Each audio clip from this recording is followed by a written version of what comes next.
to 1,001 Ways to Cope with Stress. I am Professor Kinshasa Shabaka, and we are honored this morning with part 2 of The Noble Touch. Mr. Jeff Noble is the director, he is the CEO, and he is the founder of The Noble Touch. I believe it was started officially around 2009. No, after that, actually. You know, it's funny, I don't remember when we started. Yes, because you've been working in the field for so many years.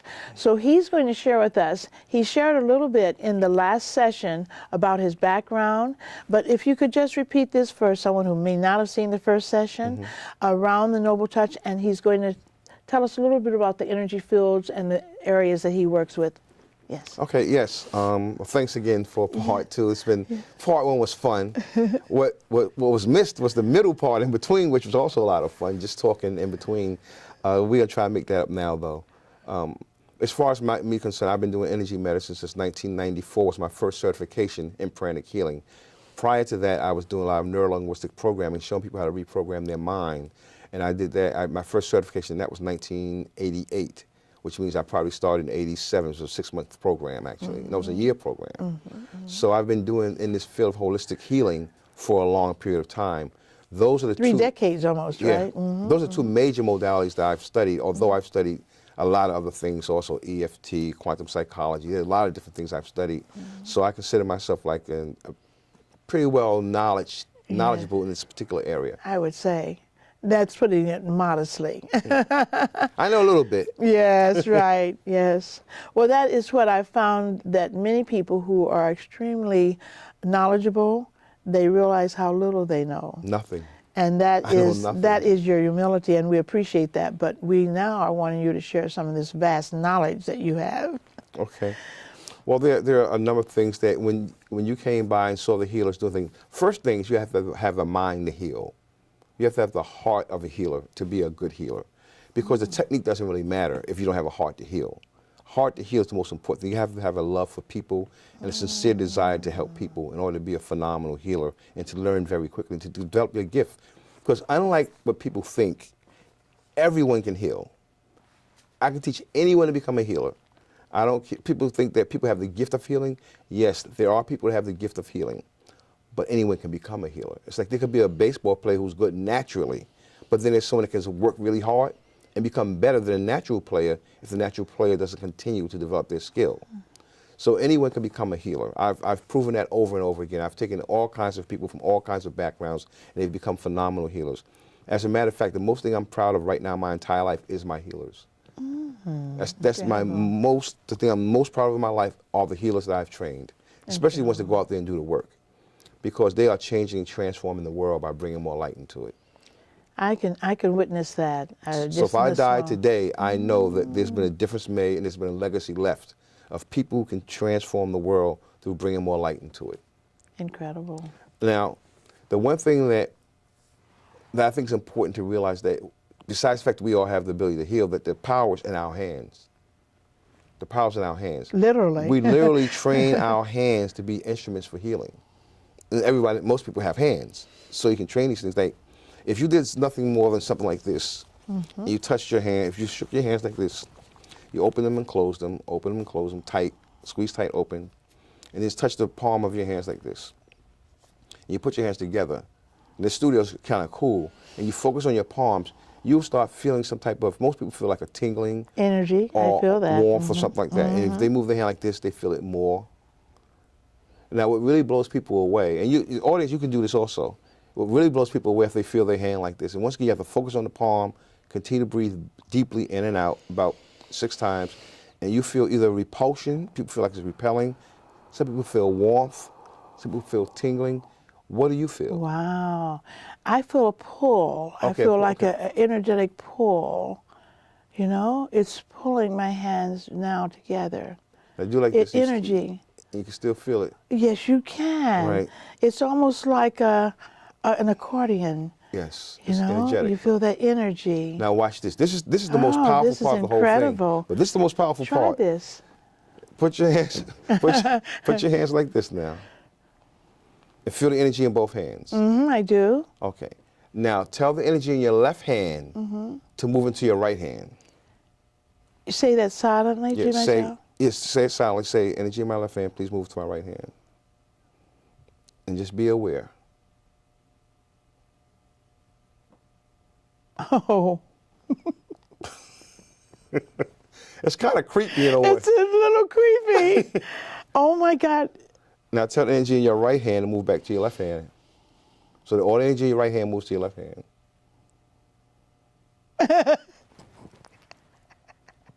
My hand wants to go over like this, though. Right. So what's happening here? Oh, first of all, distribute it evenly again. Oh my goodness. Tell the balance out again. And then think about a part of your body that may need some healing energy. And just place your hands on that part of your body that may need some healing energy. If you have some pain in your knee or your shoulder, just take that. Okay, Right? okay. Just place it there and let it integrate. Okay. I do it this way. Is that all right to do it this Yes. way? Just imagine the energy that was in your hand now leaving your hand, integrating, sinking into your body, infusing into your body where you've had that discomfort. And while you're doing that, the important thing to remember is that you told energy to move from one place to the other, right? And it moved. Felt kind of creepy. The most important thing to remember there is energy follows thought. Ah, that's right.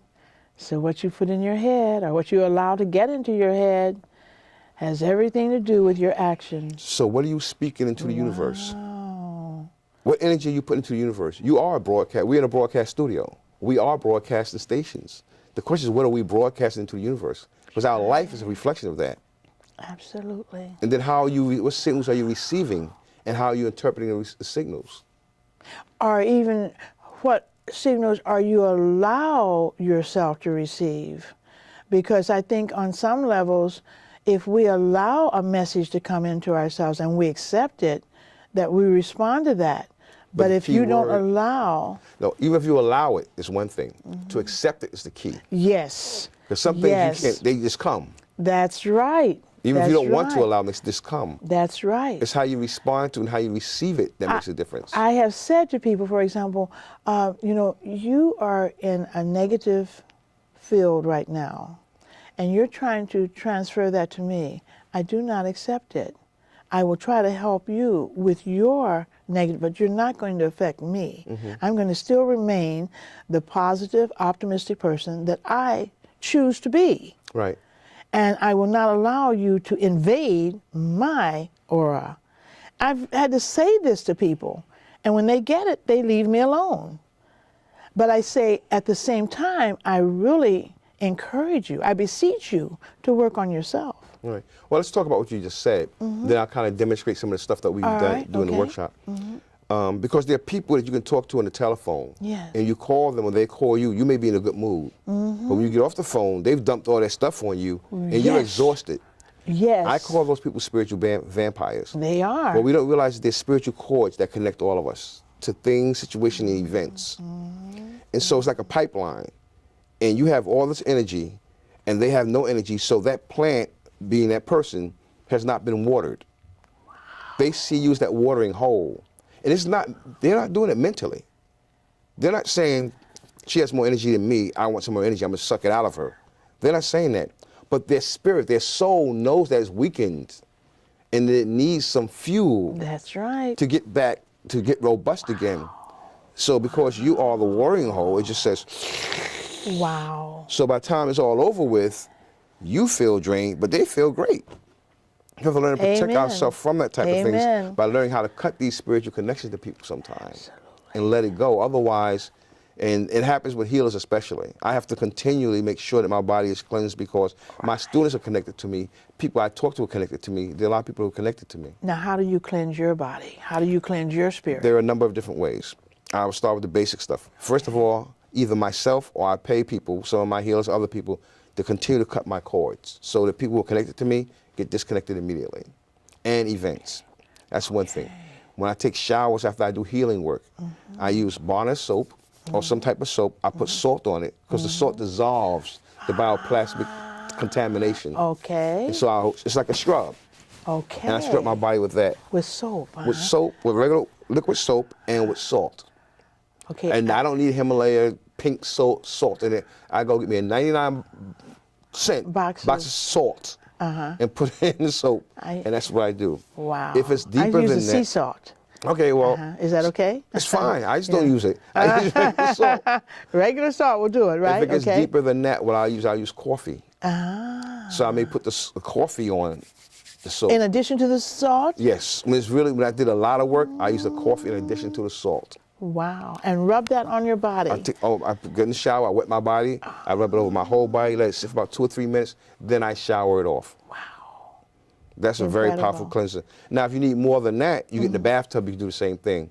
Or you use essential oils also in the Essential bathtub. oils are very good, yes. Yeah. So what is your it depends favorite what it is. essential oil?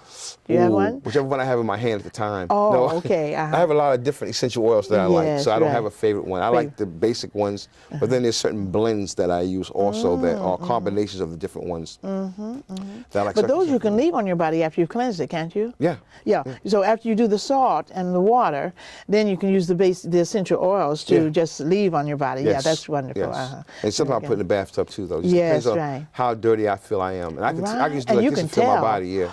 I The can do weight. like this. Do you now? How do you feel your body? Does it feel heavier? How does that weightiness of cleansing someone else feel on your body? Depends. Depends on how dirty they are or how powerful my aura is at the time. If I've done the exercise to make sure that I'm in peak state, I'm going to feel a lot less than if I just walked in this, like if I walked into the studio, start working on somebody, I feel it more than if I had prepared before I walked in. Because it's not you doing the healing. You're just a vessel. So you have to invoke for help. You have to invoke for the ancestors, spiritual guides, visible helpers, whoever your religious beliefs are, you invoke for help to do the healing. Because you don't know everything. No. You don't know everything. Certainly not. Right. So there are different things, like I said. One of the most important things we do here, the first thing you have to do is clean the aura. Now, to me, the aura is like a window in a home. You see the big window in a home. When you clean the window, more light comes in, right? Same thing happens in the aura. When you clean the aura, more light can come into your body and you feel better. You have more energy. And what is that? What is that physical connotation? Is it like this that you do before the person? Yes. That you're getting ready to cleanse? When we clean the aura, our hand movements are like this. That's what I thought. Okay. We clean the aura, and we clean the whole aura. Cleaning the window. Front and back, right. They go around you. They go all the way around you, and you see them doing that. And then they, That's into the water. And then they dip their fingers in the water, no, right? you didn't see it right. No. Oh, no, you're right. They oh, do okay. like this. No, you're right. Oh, no, the spray is what the moisture was. Right. The spray, what is that spray? It's essential oils, basically lavender and maybe hyssop or whatever it may be, with some alcohol in it, basically, or some salt water. It's a mixture to dissolve the contamination that we feel on our hands. I got it. Okay. Yes, that's right. It was putting the waste down, but then the spraying was the cleansing of their hands. Right. Got it. Because you don't want me to clean here and then my hands put are your hands in dirty. dirty. Right. Put it in So dirty. we start feeling it build up, Mm. we'll start cleaning our hands also. So that's the first move. Now, if a bird came to your house or was outside your window and kind of poo-pooed on your window, that spot would be a little harder to get out. You may need to, put a little more elbow. A little bit more, right. yes. So when you see the healers making movements like this, they're cleaning that spot. So they're going straight to a certain area of your body and cleaning it. Like the solar plex is where most people's stress is stored in the solar plex area, the stomach area. So you see them doing like this, they clean that specific area. It's called what they call localized sweeping. This is more like general sweeping, sweeping the whole body. The whole thing. And localized so they can sweeping, see clearer right. what is going on. Okay. Yeah, and the localized sweeping is just sweeping a particular area. I know that if you have a pain in your shoulder or if you have a migraine headache, I know that a lot of the migraine headaches caused by stress in the solar plex area. So I would clean the solar plex area, but I may go to the head and do the same thing with a sweeping motion. Just move that energy so that it frees that space up. It's like driving down a highway and you get home in a half an hour doing 60 miles an hour. Now, if one lane is closed. Without a ticket? Without 60 miles, depends on what highway you're on. Now, if there's an accident on the highway, of course, the traffic's going to be not 60, it may be going down to 40. Right. If there's 2 accidents, you may go down to 20. Right. Well, that's the way I look at the human body. Okay. If there's a blockage somewhere, then we got to clean that blockage so the speed can go back up to 40 again, and then back up to 60 again, and then the body will heal itself. So there's 2 different processes. One is energizing and one is cleaning. If you clean alone, the body will heal itself. If you energize, you will accelerate the healing. So it's 2 parts. Yeah, one part. You see them doing like this and like this, that's the cleansing element. Okay. When you see their hand just like this, that's the energizing element. Because there are 4 conditions of chakras that people don't even talk about. People say they're measuring chakras, I'm going to balance your chakras. To me, we're the chakra doctors. They got medical doctors, we're the chakra doctors. We know about chakras. And you can measure it simply by sensitizing your hand. But either those energy centers are either overactivated, meaning they're too big, or they're too small. That's one condition. Also, it's either congestion, meaning there's too much energy going in, or it's depletion, meaning there's not enough energy. Any of those conditions can cause illness, physical illness, but the doctors cannot detect it until it gets to the physical body. The thing about us, we can detect it before it gets to the physical body sometimes. Let's take something that's very common, an illness, cancer. Now, are you able to, for example, see or feel an illness in a body? We can feel the condition of the spiritual body that would tell us that there may be cancer in it. But we cannot say that because we're not medical doctors, so we can't diagnose. Okay. But the profile, the energetic profile of a person that has cancer is that their energy centers at the top of their body are real small, and the ones at the bottom of their body are real big. That's the energetic profile of a cancer patient. Person that has cancer. The energy centers at the bottom of the body are really big, and the ones that's connected more to the creator are smaller. Wow. That's definitely the profile. And so now okay, just very briefly, how do you treat that? Cancer's a tough one. My mother died of cancer, so I know real well about cancer. Wow. And were you working in the field at the time she died? Yes, actually, it's a funny story. I'll make it real short, though. Right. When my mother was diagnosed with cancer, she was already in stage 4 and had metastasized. Oh. But she didn't tell me this, but she told one of her friends she wasn't really worried about it because she knew her son does a lot of healing work and he'd be able to help her. Now, she didn't tell me that, so I didn't have that pressure on me. Oh, God. My pressure was knowing that my mother has cancer. I've helped other people heal all over the world, and now this is the most important healing I have to do. So for 2 weeks, I ran away from it. I was scared to work with my mother, so I was scared that if she passed, that I was a failure. Or that you would blame yourself. Yes. So. Oh, wow. So that's heavy. I worked right. That's heavy on you. So I lived in the Polo Grounds at the time in Harlem. I walked about 6 miles downtown, talking to God, saying, "Hey, listen, God, I'm scared to work with my mother, blah, blah, blah." We had this long conversation. Then I said, "I'll tell you what, I'll work with my mother if you promise me that you're going to take care of her, that she's not going to be in pain like my grandmother was," because I saw my grandmother screaming in pain from cancer. And I saw her not be in her right mind towards the end also. And I said, "If you can promise me those 2 things, God, I'll work with my mother." So I walked a little while longer, and I started crying. I'm like, "Well, what am I crying for?" I had no idea why I was crying. So I said, "God, if that's you trying to talk to me, make me cry again, because I'm kind of slow. I want to make sure it's you." I didn't cry anymore, but I had this feeling of peace. It's okay. Maybe it's the peace, I don't know. But I asked him to show me by making me cry again. So I went home and started working with my mother. And she would get better and better and better, and then she would decrease a little bit. She would get better, she would go back and forth, back and forth, back and forth. And that's why I learned my most valuable lesson about quote-unquote healing. That healing is not always curing. That healing is sometimes improving the quality of a person's life. And my mother's life, quality of her life was definitely improved. She had never took any painkillers at all and was always in her right mind. The doctors were amazed that she was not in any pain or anything at all. Incredible. And I knew God had answered my prayer. And not only that, but the day she passed, a minister from the church came by, fed her communion, and anointed her. And that night she passed. So I couldn't ask for anything else. May I ask how old was she when she passed? My mother was about 63 when she passed. 63. And how long did she have? If it was metastasized. I'm not sure how long she had, because she didn't know she had it. She didn't know she had it. No. So again, now that also speaks to people discovering through the noble touch the chakras, the areas that need improvement, because you can pick up illnesses, right? And so that gives the person energy fields. I'm sorry. Energy field. Yes, I'm sorry. Yeah. Okay. Well, for me, that there's a correlation between that and an illness. I can't say that. Oh, okay. That's right. Because that's it. Okay. But okay. All right. So the idea then is that as you cleanse the chakras, as you keep yourself, your spirit, and your organs or chakras intact, or keep the mobility or the farming of blocks away or out, then you are also improving your likelihood of good health. Oh, definitely. So No that's doubt about the it. point. Yeah. The most powerful thing is to learn to heal yourself. Absolutely. Because all you have to do, it's very easy to heal yourself. Same thing you're Absolutely. doing someone else, you're doing yourself, is that you imagine yourself in front of you. Absolutely. And you clean yourself the same way. Right.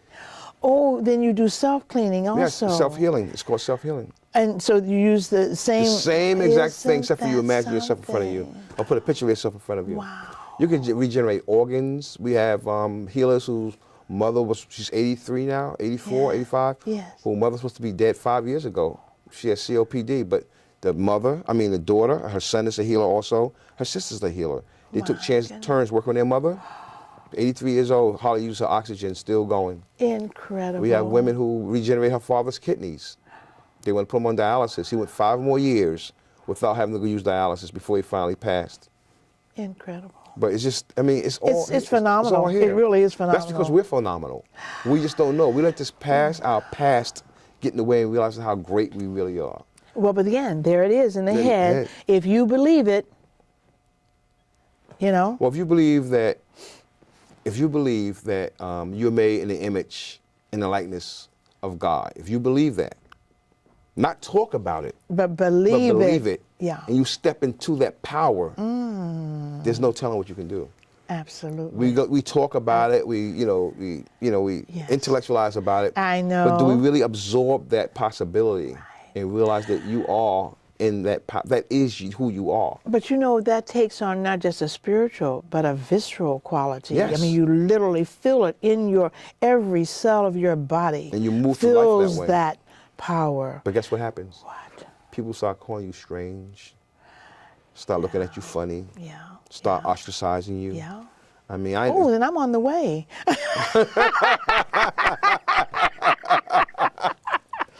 I've been through all that stuff. I've been through all that Oh stuff. my, that is incredible. So now there are reasons why people don't heal too, though. Sometimes, now some people may not want to heal. They may have a secondary gain. They may That's be right, the benefiting from attention. it. Right, the attention, right. Yes, right. Someone feeling sorry for them and doing things for them they should do for themselves. Right. All of that. So secondary gains. All those things affect the healing process. If somebody wants to heal real bad, they'll heal. If they have a big enough why, like, think about it. There are people who will wait on their dying bed until they see a loved one, or they may see a grandchild or something like that before they transition. Yes. Because they have a big enough why. Having a big enough why is one of the most important things you need in life to achieve whatever you want to achieve. Have that big enough why, because the how will take care of itself. The universe will conspire to work with you if your why is big enough. I like that. It is a conspiracy, isn't it? That is beautiful. Yeah. That is beautiful. Another thing is karmic. You have to look at the karmic aspects of things too. Some people don't heal because of karmic reasons. All right, share that with us. And what I usually tell people when that's the case is that if I work with somebody 12 times and they're not budging, I know there's something else going on too, because usually you get a result the first time. So if it's 12 times and nothing's happening, something else is going on. In that case, I would tell them that maybe, I don't know, but let's consider the fact that it may be karmic. Then they say, well, how do I get rid of this karmic debt per se? I say the way that I find to get rid of it basically is 2 things. Number 1, tithe. You have to be to a church. If you have a heart problem, tithe to the American Heart Association. You want to sow where you want to reap. You want your heart to be healed, Heart Association. You have a lung problem, Lung Association. Whatever it is, or just some organization that you want to tithe to. That's number 1. Number 2, be of service. Because everybody's purpose for living on this planet right now is to be of service. The goal is to find out how are you supposed to be of service and bring your unique gifts to the world to bring more light so that everyone can benefit from your presence here right now. But it's to be of service. It's everyone's purpose. If you don't know what your purpose is, I'm telling you right now, be of service. Just find out how to be of service and work towards doing that more and watch how your life be blessed. Incredible. Sounds biblical to me. Everything comes from the Creator. That's all there is as far as I'm concerned. That's the way I live my life anyway. I can't tell someone how to live their life. I don't judge religions or anything else. I like to see it. Like, I don't like to hear a sermon. I want to see the sermon. What are you doing? Not what are you saying, what are you doing? Well put, right. The action proves so much more than the words. Yeah. So much more. Oh, Incredible. Well, I have so many questions, and as I say, I hope you don't think you can get away with 2 sessions. I like that some of my students come on without me being here. You can talk to them. Oh my God, that's wonderful. I will look forward to that. Right. So this is part 2, and I hope we will have many parts to continue. Thank you. And again, I thank you so much, Mr. Nobles, for all that you've offered and shared with us today. And I know that the audience has grown in these few sessions. You're going to give them my information, right, on the screen? I would like for you to do that now on the screen, but you give it to them verbally as well with your all your identification. Thank you. Well, you can go to our website, which is the Noble Touch, thenobletouch.org. That's THENOBLETOUCH.org. Or you can email us at info@thenobletouch.com. That's .com, info@thenobletouch.com. And I don't even know our phone number. I really don't. I don't know our phone number. I never call me, so I don't know my phone number. Goodness. But if they go online, it's online. All right. It's online. The phone number is online. It's online. Right. I just don't remember it. So I know it's embarrassing, but I don't remember the phone number. You're too busy receiving phone calls, right? And is there any other thing that we need to know then in terms of that's how they can get in touch with you that will also give them sort of like a little sketch of what the work is and what you do? Yeah, there's a lot of information on the website. On the website, and okay, more fine. all the time. Very well. And could you just tell us briefly a little about the sessions that are here in New York? I mean, I know that our session is... the first and third Monday of every month, we do free healing sessions at the Mount Pisgah Baptist Church, which is at 760 DeKalb Avenue on the corner of Tompkins and DeKalb in Brooklyn. Every Monday night we're there from 6 to 9, but we start the healing at 7 o'clock normally, from 7 to 9. It's a wonderful opportunity to come out and be introduced to the work, see how you like it. I guarantee you it's going to be... And how you feel. Yeah, how you feel afterwards. It's going to be it's going to be a credible experience for you most of the time. I'm not always there, but I have people who are very, very good. You know, the Bible says you can tell a tree by the fruit. So my students are the best. I got the best students in the world, period, point blank. I believe that. And they seem not just sincere, but so committed. Heart to heal. Oh, you have a heart to heal. So committed. That's what I look for. It's incredible. And so I said to Sonia, who was my healer when I went a couple of weeks ago, oh, well, may I have you next time? Oh, need not fear. Whoever you pick, and that was the interesting thing, where you pick a name from a hat, and there is who is coming to heal you. No coincidence. And so I'm saying, I was so impressed with her, I thought, well, maybe I should have her again. He says, don't worry. All of us are equally and well trained. Yes. So again, I thank you for listening to 1001 Ways to Cope with Stress. And I thank you, Mr. Nova, for being here and sharing the wealth of your spirit and your knowledge. Thank you. All right. Yo, that is so... Oh, this man is as fantastic as he is Tell me on. again. So you was asking how you reprogram the mind. And first you got to find out what programs are running. Because you think about the mind, it's like a computer.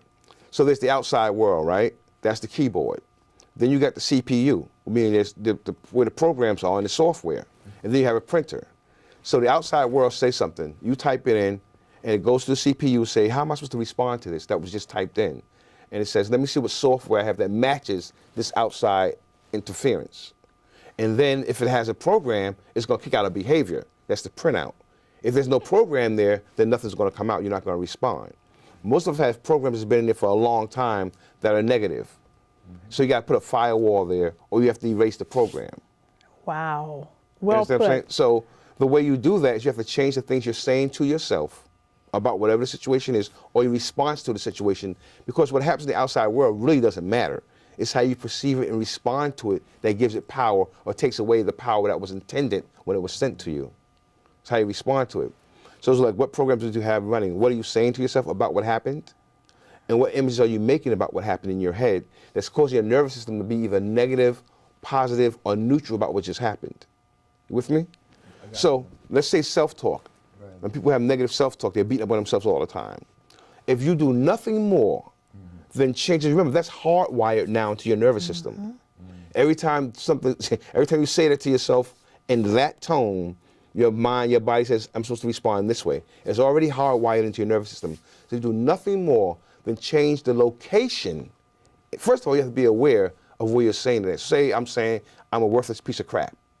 I'm saying that over and over again. So I feel bad about that. And first thing I do is be aware of it. Where's it coming from in your head? Is it on this side? Are you hearing it over here? Are you hearing it over here? Are you hearing it over here? Are you hearing? Where are you hearing it at? And from whom are you hearing it? First of all, is where you're hearing it first. Who is important is just as important. But if you don't even know where it's coming from, it don't matter who's saying it. That's right. You gotta know where it's saying. Now, if you change the location and nothing else, if I'm hearing I'm a piece of crap, worthless piece of crap over here, and I move it over here, or move it down to my toe, you are now sending different signals to your nervous system, because it's wired into your nervous system coming from right here. So if you change the location, you're gonna change the feeling. The feeling is gonna decrease, because it's not coming from the same place anymore. It's been moved. But can you eradicate it though also? Altogether? Yes. Yes. Okay, so that's what you want to do. But you have to continue doing it over and over got again. it. Or what you do is run what you're saying backwards. So whatever you're saying, you can write down a piece of paper, then say it backwards over and over again, faster and faster again. Then you say it the regular way, the power has now been neutralized. Okay, so you write down, I am no good, I am worthless, and you should write back saying it backwards. Write it Let so me that just give you you a can say couple it examples. backwards. How's that? I'll start with the visual, and then I'll go back to the auditory.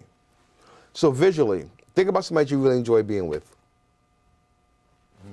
Okay. Think about him? Yeah, think about him now. Whoever you really enjoy being with. You got it? Okay. Now, get an image of that person in your mind, and notice how you feel about that person. Right.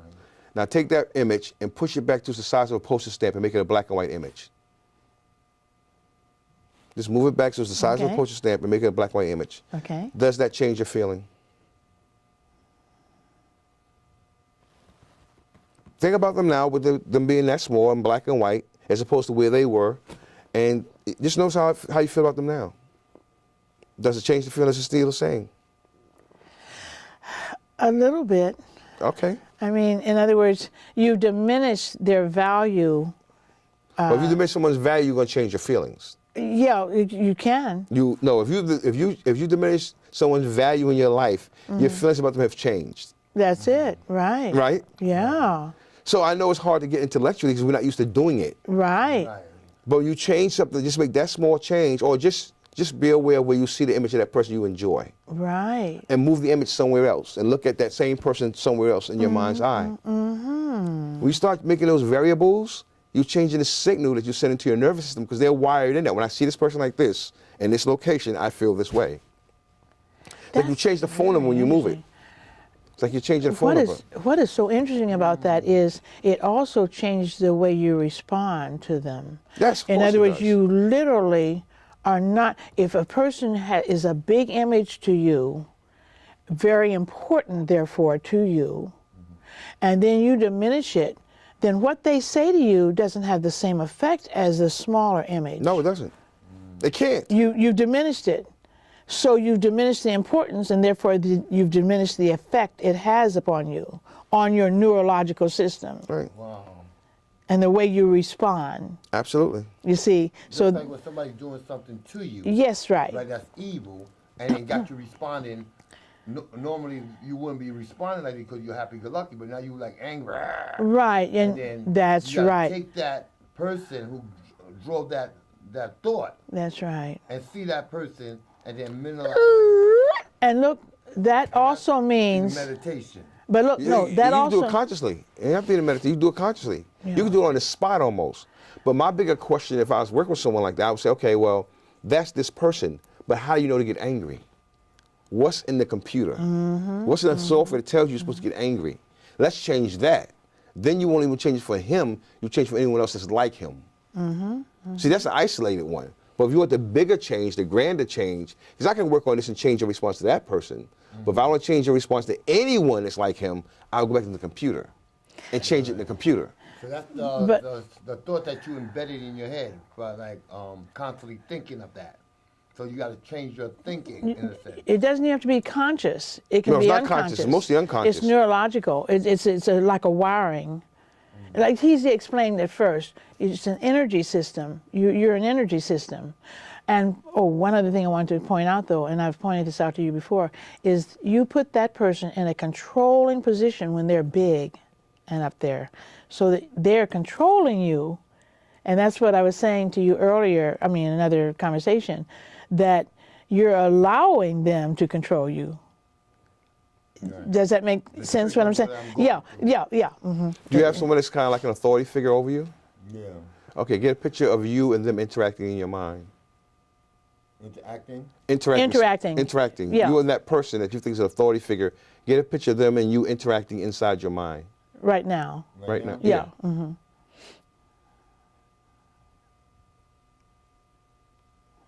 I got it. Okay. Is there a feeling associated to it? Yeah. Okay. So now make them really small, make yourself really big in that image. Okay. Shrink them down and make you really big. I mean, bigger than life even. It sometimes helps to close your eyes if you do this. Okay. Let me try that.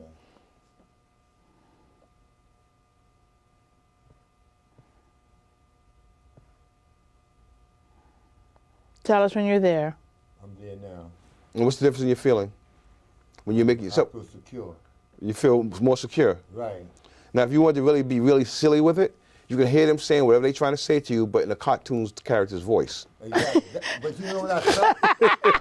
I'm going to share what I felt. I've seen the two images, right? But I didn't see the visual, but I seen the aura. I felt the aura, the energy. Then I shrunk this one down, and this side started going up. It started going like this. I felt that. And that's you on that side. Right. Okay. Getting bigger. Isn't that Right. interesting? And I felt that. I really, truly felt that. Viscerally. Yeah, that's I really felt that. Isn't that incredible? And like, now the whole idea is, see, I'm not aware of the feelings, Right. right?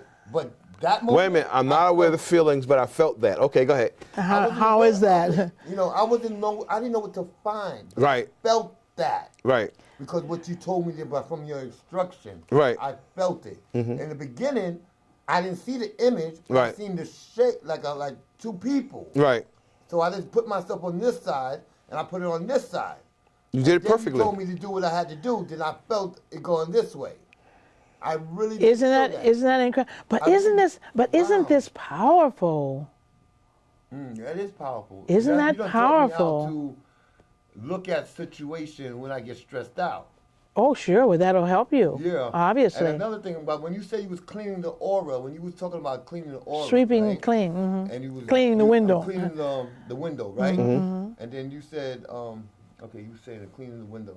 All right, we was cleaning the window, and then I think you did something. We did something like this, and we shook it, and then you pressed the Right. palms, Yeah. right, and then we put the energy right here, right. We took the aura, right, and then we shake it, right. Then we press the palms, right, and then we felt the energy there, and then we was after we did that, we was I tell you to move. I tell you to move the energy to. Oh yeah, I tell you to feel it first in between your palms, right? You're right. So that was the whole purpose, to pull the aura, to feel the aura. No, the purpose is to sensitize your hands. Oh, that's the sensitize. You just want to sensitize your hands so you can be able When to I do feel like energy, this and right? shake it, right? That's to sensitize your hands, right? Right. And this is the trigger where it start the energy. Well, this is your palm has a chakra in it. Right. It has energy center in it. When you press it, you kind of activate it. We activate it. Right. So now you can feel. Then it becomes more sensitive to energy. Oh, because this is how you activate the chakra. The palm chakra, right? The palm chakra. So when you Chakra. Chakra. Right. Right. So when you shook it, right, that was like. That was starting energy. That was starting to activate it also. Right. All this was to activate it. And speaking of being sensitive, he has another appointment. All right. Got it. Yeah. Yo, we got it. We got to bring you back. Oh, Yo, I mean, is that incredible though? Isn't that incredible?